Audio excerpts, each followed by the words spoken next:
இந்த ஆடிக்கு நம்ம சென்னை சில்க்ஸ்ல up to 50% off combo offer, uniform sari collections எல்லாம் சேர்ந்து சேவிங்ஸும் பிளாஸ்ட், கலெக்ஷன்ஸும் பிளாஸ்ட். நம்ம தி சென்னை சில்க்ஸ். தமிழ்நாட்டுல எல்லாமே சேஞ்ச் ஆயிடுச்சு. உங்க நகையையும் சேஞ்ச் பண்ணுங்க. உங்க பழைய நகைக்கு கிராமுக்கு 150 ரூபாய் கூடுதலா வாங்கி புது நகை எடுத்துக்கோங்க. அதே கம்மி சேதாரம் தான் உங்க லலிதால மட்டும்தான். ஹாலிடேஸ்னாலே அது நம்ம ஜிடி ஹாலிடேஸ் தான். GT Holidays, South India's #1 travel brand. You know you are special when you're with GT Holidays.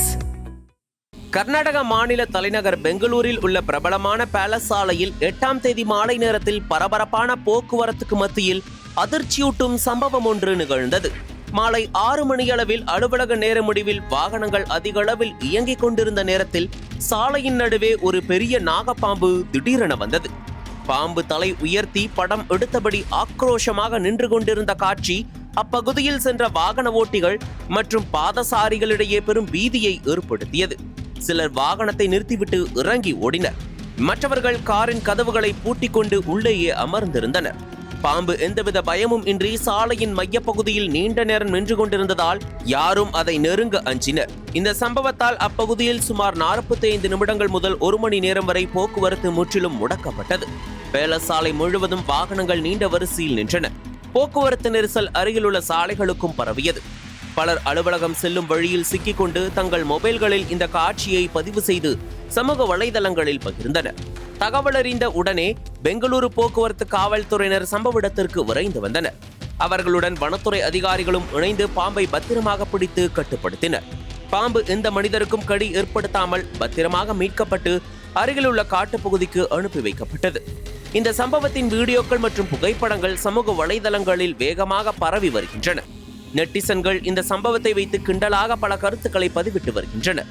Bengaluru டிராபிக்கை கட்டுப்படுத்த புதிதாக ஒரு அதிகாரி வந்துவிட்டார் என்ற சர்க்காசமாக கிண்டடித்து வருகின்றனர். வல்லுநர்கள் கூறுகையில், தற்போது மழைக்காலம் என்பதால் நாகப்பாம்புகள் தங்கள் இருப்பிடங்களில் இருந்து வெளியேறி நகர்ப்பகுதிகளுக்குள் நுழையும் சம்பவங்கள் அதிகரித்துள்ளதாக தெரிவிக்கின்றனர். நகர விரிவாக்கம் மற்றும் குடியிருப்புகள் அதிகரிப்பால் வனவிலங்குகளின் இருப்பிடங்கள் குறைந்து வருவதே இதற்கு முக்கிய காரணம் என்கின்றனர். இந்த சம்பவம் பெங்களூரு மக்களுக்கு ஒரு எச்சரிக்கையாக அமைந்துள்ளது.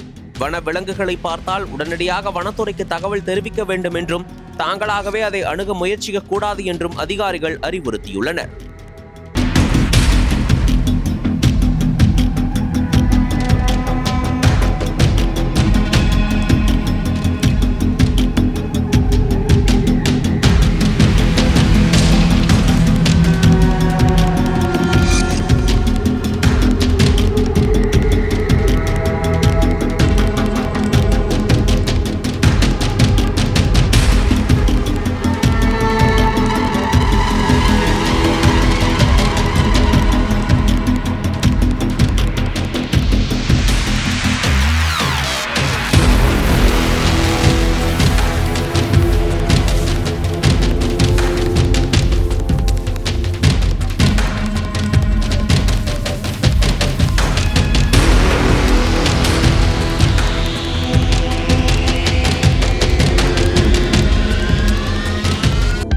அனல் பறக்கும் செய்திகளை அப்டேட் செய்து கொள்ள நக்கீரன் களத்தை இப்பவே சப்ஸ்கிரைப் பண்ணுங்க.